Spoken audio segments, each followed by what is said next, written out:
What is up, guys? Wraec here with a new video, and today we've got Star Expedition. Rarely enough we do a video about this, but you guys wanted to see Williams in Star Expedition, and just right now we're at boss 102, so I thought this is a wonderful opportunity to go over that. Let's start with some attacks and then we can check out the setup. Star Expedition preset right here, nothing too fancy. Williams is in there. All of the standard stuff, really. It has gotten quite quality awakenings, I have to say that. The majorly annoying part will be that we only have one opponent. Usually Williams heavily depends on opponents reaching full energy. We don't got that here. And also this time I decided to run SQH before Williams. Should usually not be a problem for the CC. I don't usually do it, but I thought when we are experimenting anyway, let's see. 2x speed right here. You can see, well, he struggles a little bit getting his stacks up. Usually you would have seen like the super big 8-hit attack there already.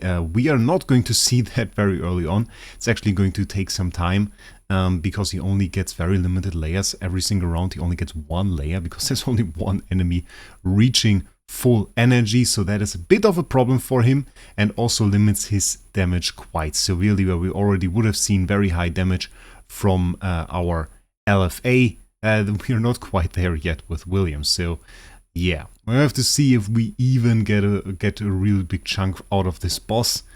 I think we are going to get a turn 15 big ult. We are going to see that is the big one. Here on turn 5, because we started with an artifact that of course has no energy.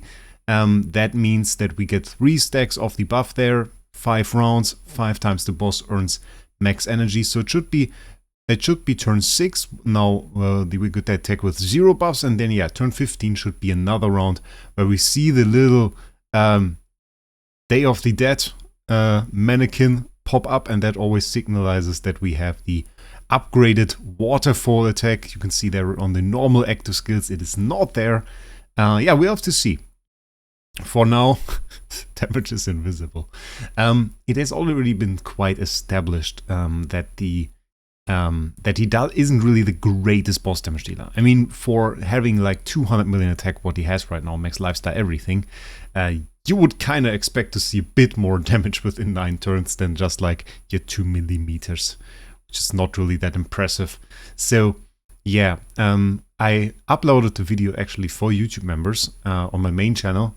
That guy could find the link on Discord. And there we tested it already against bosses. We tested LFA versus Williams against the boss in Ethereal Realm. And the result was quite obvious. LFA absolutely destroying the boss. Williams not really. We have to say though, the Ethereal Realm boss is a little bit special. There's some quite big attack debuff I noticed there, so especially when you run 2 damage dealers, you will notice it's a lot easier to defeat those bosses, but we'll have to make an entire video about that, I believe. Oh, we got a basic there. It's not that devastating, actually. It's not good by no means, but the thing is, we don't lose any charge through that, so it doesn't disrupt our flow. Okay, we got the charge relatively early there. It's a bit confusing to me. Oh, we did a basic. Okay. Oh, that's actually bad. That's actually bad. The basic gives us charges, which in theory is good. So it is arguably, it might be an option to not run a full energy feed there. But the thing is, now we didn't get the turn 15 ult, which would have been great. So yeah, that is not very nice. That is really not very nice. So our turn 15 damage sucked. Yeah, overall damage it's ridiculously low. It's ridiculously low, I have to say that. It's ridiculous. I think what we are going to try, and we saw the damage, it's 2 E plus 17. That's nothing really. Let's try something, and we will use the same team, and I'm going to put in LFA without LifeStar. Just LFA without LifeStar. Okay, switched it. Same team. 40 million less attack, no LifeStar LFA. This is what we're going to try. 40 million less attack than the Williams, no LifeStar LFA. And honestly, just my prediction is going to be better. It's going to be better. Because, well, the thing is, LFA has this huge damage multiplier against bosses, and that is so devastating. Of course, we got a better roll here. Keep that in mind. This LFA got quite the nasty roll on him, so that is something to definitely keep in mind. We got GK, Defier, what do I even have there? Fear immunity and holy damage, I believe it was. So definitely an insane roll. The higher stats, like from it being an SSS copy, those are not too important because those would just have given us higher attack, and we see the attack is lower. So yeah, and GK is also on the Williams, so I guess it's not that insanely different. We're now within the realm still of Defier being active, so it's a bit of a buff, but I guess this is easily compensated through Williams having the LifeStar on him. So that is something to keep in mind. Look at that. It's turn 4. It's turn 4. It's turn 4, we already seeing chunks. We saw the first like 2mm reduction from Williams on like turn 9. So that is madness. That is madness. And I mean, arguably you could do that with an A tier LFA, no question about it. A minus LFA, you get GK Fire on there, maybe holy damage on top, and you have really the same stats. You don't need the fear immunity right here. If anything, it is actually worse, because the fear immunity right now is depriving my LFA of the attack buff from Course. Course, when removing a control effect, would actually give my LFA an attack buff. Can't really remove the fear immunity, so yeah. I don't know how that works actually. I was once told that the way fear immunity works is by actually locking in the CC in the code, so you just get the CC. Ooh, got a basic there. So in the code that you already is feared, so that the way they do it. But I'm not sure about this. Like you have to ask somebody that actually looks into the code. Though this has become quite the difficult problem right now. SDH like changed the code a little bit, and now it's difficult to data mine stuff. How do we see like the chunks? I mean, this is like also a thing that I noticed a little bit when reviewing heroes. Sometimes it's really enough to just open your eyes and take a look at what's happening on the screen. And of course you have to think about things outside of that. I don't like the position here, by the way. I don't like the position there. I should have put LFA in slot 2 of the attack order. So the second time he's silenced. That is really horrible. Ah, but I mean, nonetheless, this is obvious. This is absolutely obvious. And we're doing this with 150 million attack LFA. I've seen some people, like not like low spenders or anything, but like people that really are not super whales and they are nearing this attack. So like thinking about this 1E plus 18, easy, no LifeStar, nothing on there. We could put the LifeStar over there and we would see an absolute massacre. Shall we do that, by the way? It's no problem. I already prepared that because I want to like use LFA. Let's do that. Let's do that because we are going to steal the show now for real. So let's transfer over that LifeStar. It's already prepared. You need to do some stupid challenge for that. It's a little bit annoying. We got the quest progress done. So now we can just put LFA in there, give him the super boost, transfer that over, and bam, now we have our LFA back with the nearly max attack. We still have to max out this last node here. Just waiting for it, really. And this brings our attack, and I can show the setup, by the way. We are going to talk about the setup as well. Star Expedition team, there it is. It is a preset. I don't hide it. So you can see it in like every one of my videos. What's the attack now? Attack's now at 234 million. So I guess that is some solid stuff. Let's head in there. I hope nobody steals that boss. If somebody steals that boss, I'm mad. Just saying it. Okay, nobody's stealing that boss. Nice. Okay. But it's like, if you want to use Williams has its problems. And I made an entire review about it. He needs multiple enemies. That's why he's great against... we can go triple speed here. That's why he's great against the Void boss, but not that great in Star Expedition. He's also not that great in Flameshine. He's okay in Flameshine. It's not that great. Okay, the extra speed actually fixed the order that I forgot to change. Nice. That's good. And yeah, so... if you want to do bossing, if you really want to really defeat bosses, you use LFA. And even if you look at my Void boss kill, the one that I made for leaderboard rank 1, you can find the video on my channel. Even there, I use LFA. I'd rather use a 140 million LFA in that team than not have that guy, because you saw how easy this LFA took care of the boss in that fight. That was crazy. Like, even at 140 million, you put the Deific Harp on that guy, and he absolutely slams bosses. And this is really something. For Ethereum, he's also quite insane. Though I really like that I had the Williams in there. I still think the boss has some ability that reduces the attack of the highest attack enemy. So having like a Williams in there with higher attack, I think was quite the key to having a really easy time with those bosses. Now with 234 million, yeah, that might actually end up being a bit more difficult. Are we in the dead zone?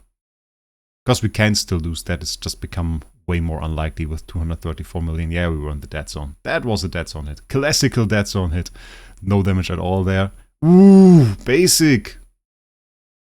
I don't want to lose that. Stop it. I need to win this. Has to look good for a YouTube video.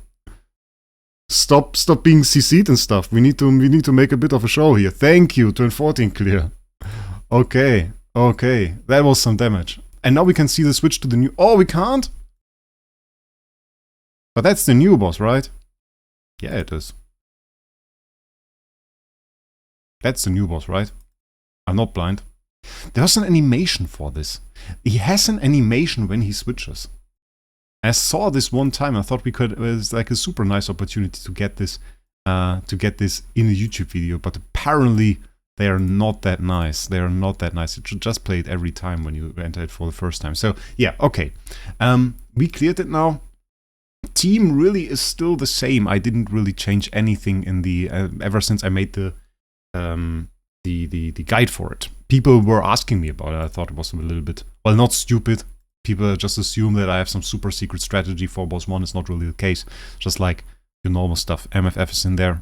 SQH is in there. She has Destiny rank 6. It doesn't change very much. It's a small buff. We got ourselves an Olivia. Pretty good Olivia. A tier Olivia. It's pretty nice. Run her very fast. We got ourselves silence immunity on Ignis and Heartwatcher. Just some stuff that I collected. The Ignis was surprisingly cheap. So was the Heartwatcher, really. But it's still like 40-50k. But I kind of like it. It's pretty cool to have like an additional few demon belts in here. And not using any deific artifacts yet. The deific demon belts are kind of bad. I thought about getting like a deific Kenniba because that's a pretty cool artifact.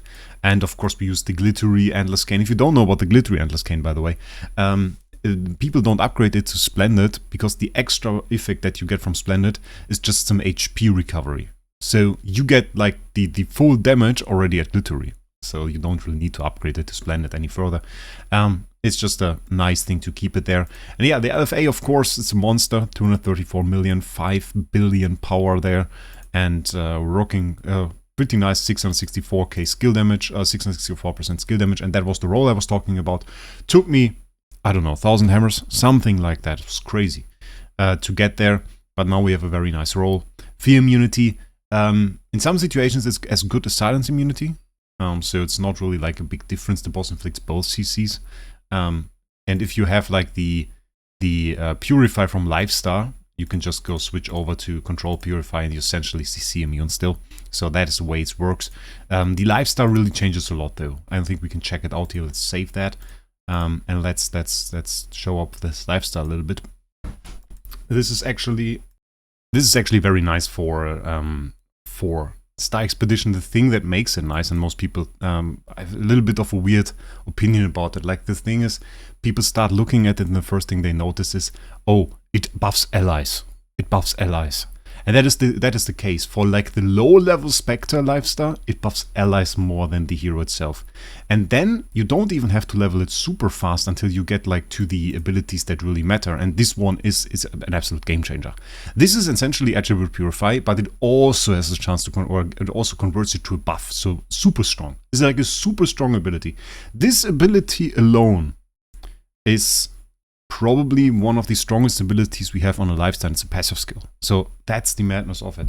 And I think people severely underestimate how strong this is. Have this on your main carry and you will have like a ton of extra power. You won't even notice how insane it is until you first use it, because you get to have free Attribute Purify. You get rid of attribute reductions way easier if you fight a team in PvP that wants to inflict them. In Star Expedition we also have Purifies, so we also have attribute reductions. You get rid of those way easier, so that is a thing to notice. And then you get into the buffs, like on the later levels, you get this, you get the last two buffs here, and those really give your main hero then some buffs. But early on, don't even have to level 5. Which level is that? Let's check this out. We can check this on time manipulation. This is level 9. Second thing is level 9. So you only have to get to level 9, which I got this one to level 8 in one event, which was, I mean, of course, for free to play. It's annoying because they don't give you a ton of loot, really. They just like gatekeeping it. I don't think I even have like, I was a little bit lazy, arguably, but I'm still fighting a very high level. Most people aren't really in the ethereal realm. I'm still like, look at that, it's 2,870. You need 5,000 to even have 1 star. So it's crazy. It's crazy. And I never used those. So like I wouldn't even have one by now, and I have maxed my first LifeStar. So yeah, it's typical the age thing. Whaling is really the way to go here, but still nonetheless, Spectre LifeStar also the way to go. And well, we saw Williams, we saw the difference to LFA. Not the hero for Star Expedition. Like probably if we wanted to put it on like a tier list, I would say like LFA is ahead of him. Probably Ferric Invessa is ahead of him. Who else is ahead of him? There are more heroes ahead of him. I would say probably DTV and Star Swordsman Mockman are even ahead of him. Star Swordsman Mockman, bit difficult, but he has also super high burst. DTV definitely ahead of him in that one. So it's like, yeah, probably not the hero you really want for this. Still a great hero though. Still a lot of fun with this hero, I have to say. PvE, cleared Void campaign for me. Was a nice time, has a nice skin now. With pretty cool attack animations, so I like that. Well, anyway, I hope you enjoyed this video. I wish you a great day, and definitely make sure you subscribe to this channel. Bye!